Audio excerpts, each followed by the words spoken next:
Hi, my name is Cooper, and I'm 45 years old. Today, I'll tell you how my singlehood of years came to an end when my gold digger ex knocked at my door along with 3 hot girls. Before I tell you my story, though, please don't forget to subscribe to the channel to show us your support. So, this story begins on a warm Tuesday afternoon. I was sitting in my room and swiping left and right on a dating app. I'd been single for quite some time, mainly because I was too focused on building my startup. I had no time for romance, and always thought that relationships and marriages were a distraction. But now, after years of hard work, I'd become successful in creating a great startup. In only a few years, we were doing sales worth millions every month, and the customers loved us. Recently, a billionaire offered me $100 million to buy my stake in the startup. I thought about it a lot and accepted the offer. I'd worked hard for a long time, and the idea of taking a break with a lot of money in the bank sounded too good to refuse. So I started spending my days relaxing and using dating apps to get back in the dating game. After all, I had a lot of free time now, and it'd have been good if I had someone to share it with. I didn't know God would answer my wish in the most unexpected way, though. Suddenly, I heard someone knocking at my door. I wondered who it could be and walked towards the door to check. I opened the door, and what I saw shocked me completely. It was my ex, Olivia. We had dated 20 years ago and hadn't been in touch since then. What was she doing here after so long? What did she want from me? She barged inside the door and hugged me tightly.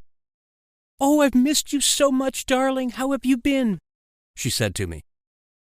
"I'm fine," I replied with a bit of discomfort. "How did you get my address?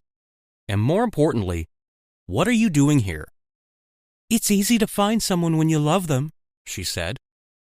"I'm here to get back with you. I've missed you so much all these years, and I can't imagine staying away from you anymore." She moved towards me to hug me even more tightly.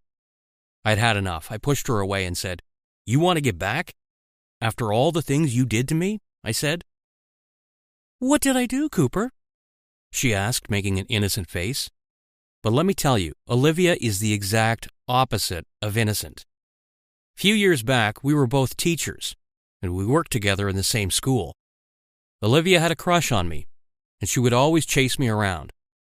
I won't deny, I even had a thing for her, and liked all the attention she gave me.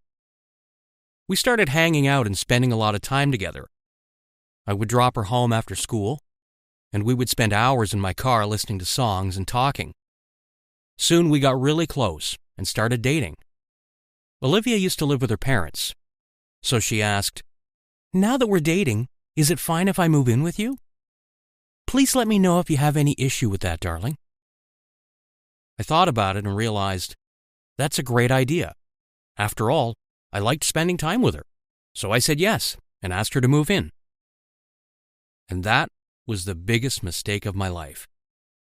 As I got to know her better, I realized that all she thought about 24/7 was how to spend my money. She would keep asking me to pay for her dresses, makeup, jewelry. Add to that, she had a very bad gambling problem, too. She would go out every night and come back in the morning after spending hours in casinos. I tried talking her to make her realize that it's a bad habit, but she ignored all my advice and gambled every day anyway. Well, one day she walked into my room with tears in her eyes. I asked her, "What happened?" "Darling, you were right. I shouldn't have gone to casinos. I've lost all of this month's salary in gambling." Well, this made me really angry. I knew this would happen someday, but I was happy as well. I thought she finally learned her lesson. Well, I was so wrong. She said, "Can you give me some of your money? I'll play with it and perhaps I can recover some of the money I lost." I was getting sick of her gambling addiction.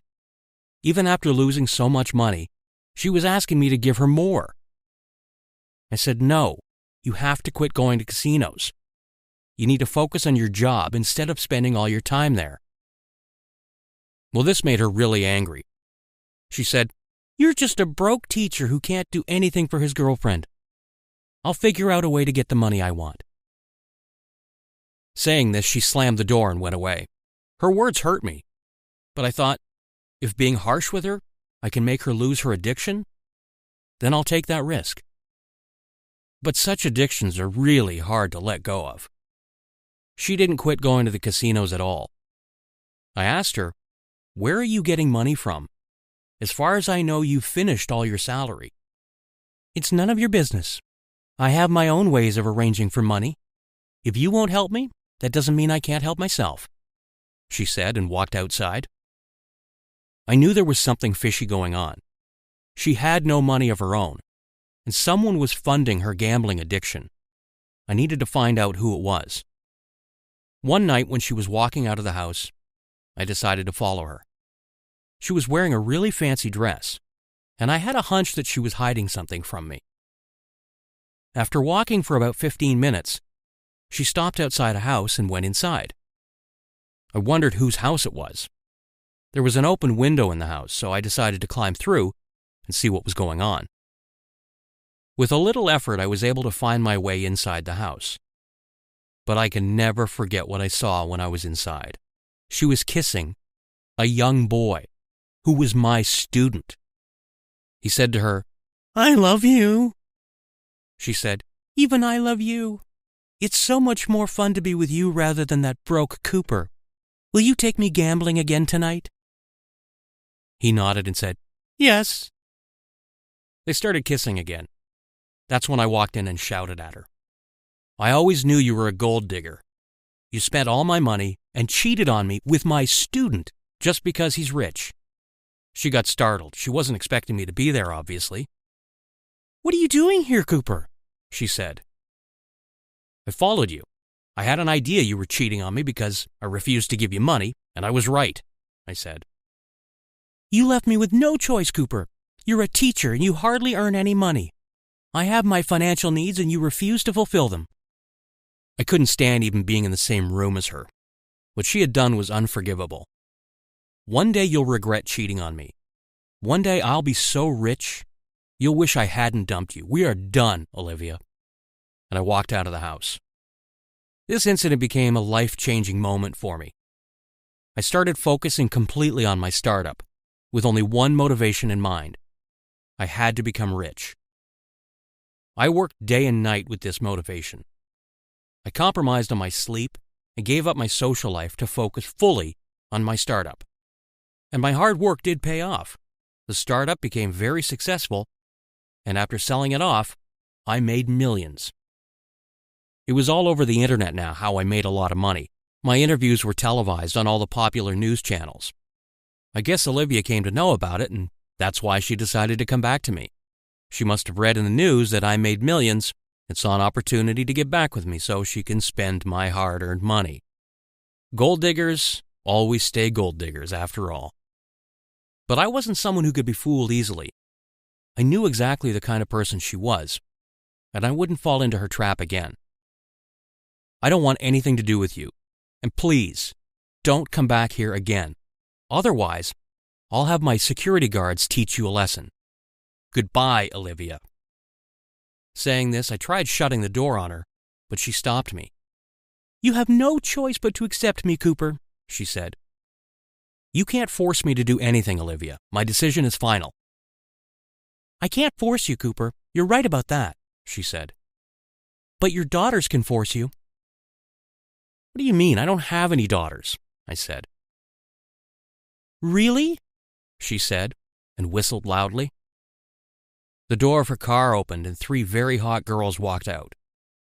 They all must have been 19 or 20 years old and looked like they'd walked out of a modeling show. "Hi, Daddy," all 3 of them said to me together. "They are Clara, Martha, and Victoria, our 3 lovely daughters," Olivia said. What was happening? I had 3 daughters for 20 years and was just coming to know about them now? They walked towards me and hugged me tightly. "We're so happy to finally meet you, Daddy," Clara said.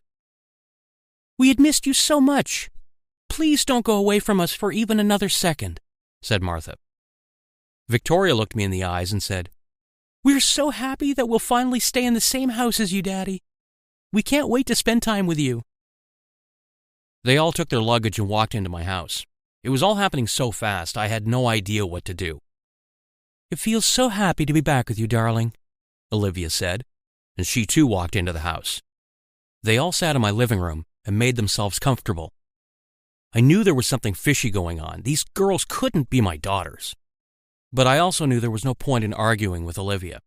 She would never listen to me and go back from the claim that these daughters were our children.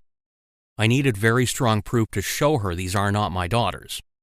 Well, suddenly I had an idea.